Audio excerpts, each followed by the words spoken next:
کا جشن منا رہے ہیں۔ ہر بچہ بوڑھا جوان خوش نظر آ رہا ہے۔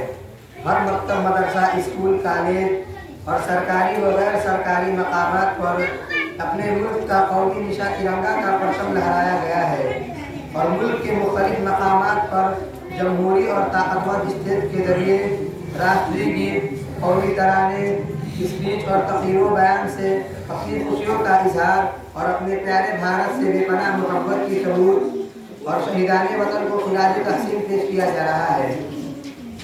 دیش کے کونے کونے سے ننھے منھے بچوں اور بچیوں کی معصوم زبانوں سے نغموں اور نظموں کے پڑھنے کی آوازیں آ رہی ہیں۔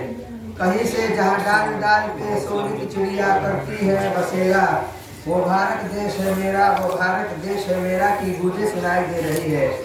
تو کہیں سے ہیرے جواہرات نہ چاہت کی بات کر، اے بلبلے چمن میرے بھارت کی بات کر کی آوازیں آ رہی ہیں۔ تو کہیں سے اے وطن دل کی دھڑکن میں شامل وطن، مشک و عنبر میں تجھ کو بسا دیں گے ہم، یہ سنائی دے رہی ہے۔ تو کسی کی زبان پر چین و عرب ہمارا، ہندوستاں ہمارا، مسلم ہے ہم وطن ہے، سارا جہاں ہمارا کی گونج ہے۔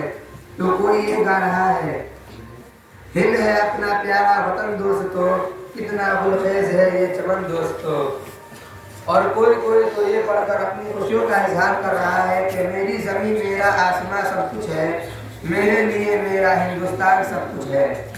غرضے کہ آج پورے ملک میں خوشیوں کا سما ہے، اور کیوں نہ ہو، ہم ایک جمہوری ملک کے فضا میں سانس لے رہے ہیں، جہاں ہر ایک انسان کو اپنے طور طریقے کے مطابق رہنے سہنے، پوجا پاٹ اور عبادت کرنے کی مکمل آزادی ہے۔ حضرات گرامی، آج کے اس یادگار دن میں ہمارے مدرسے میں بھی ترنگے کی پرچم کشائی کر کے خوشیوں کا اظہار کیا جاتا ہے، اور اس موقع سے ہر سال ایک پروگرام منعقد ہوتا ہے جس میں خدائے وحدہ لا شریک کی حمد و ثنا اور رسول اکرم صلی اللہ علیہ وسلم کی بارگاہ پناہ میں محبت و عقیدت کے پھول نچھاور کرنے کے بعد نظموں، ترانوں اور تقریر و بیان کے ذریعے نئی نسلوں کو یہ جانکاری دینے کی کوشش کرتے ہیں کہ اس ملک کی آزادی کے لیے اور جمہوریت حاصل کرنے میں کن کن علماء اور بزرگوں کی قربانیاں شامل ہیں، اور یہ ملک انگریز کے ناپاک قبضوں میں کب سے کب تک رہا، اور آزادی دلانے کے لیے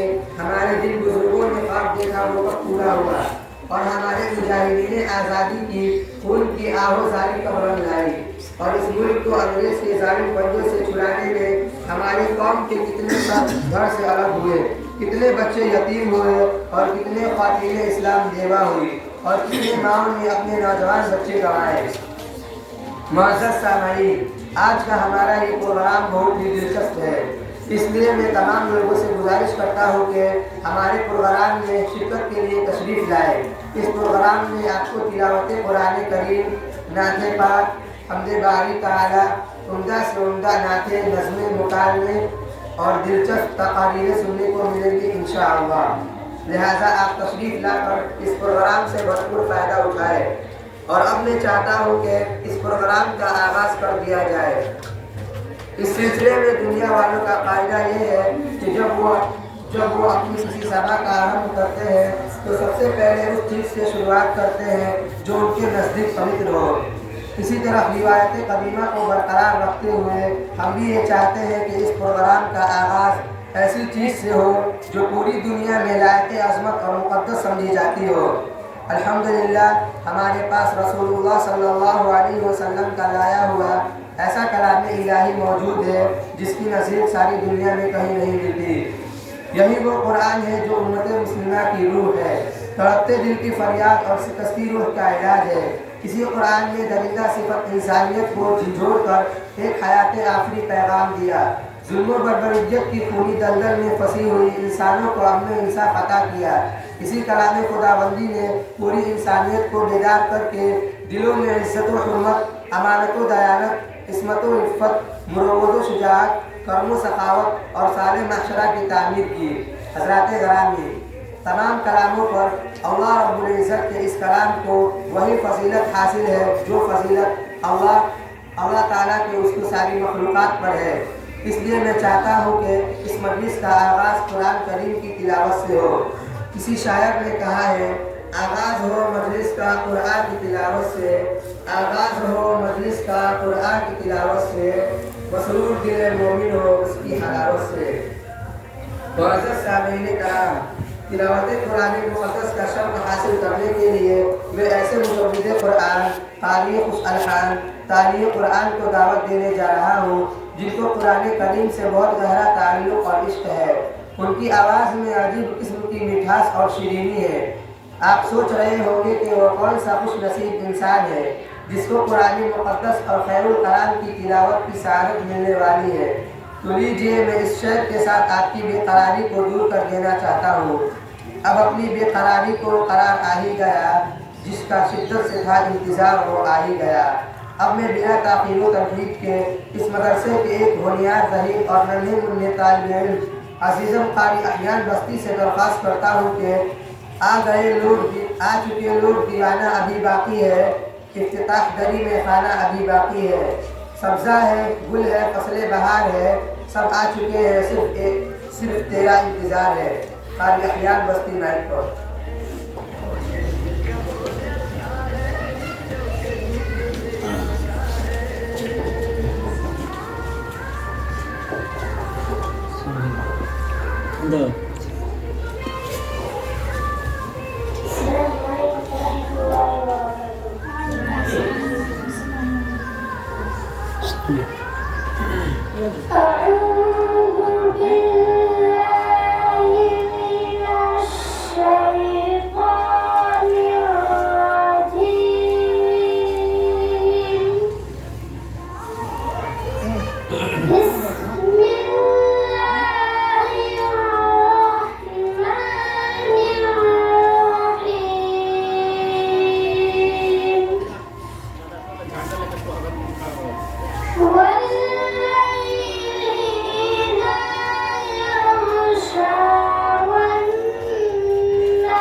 لا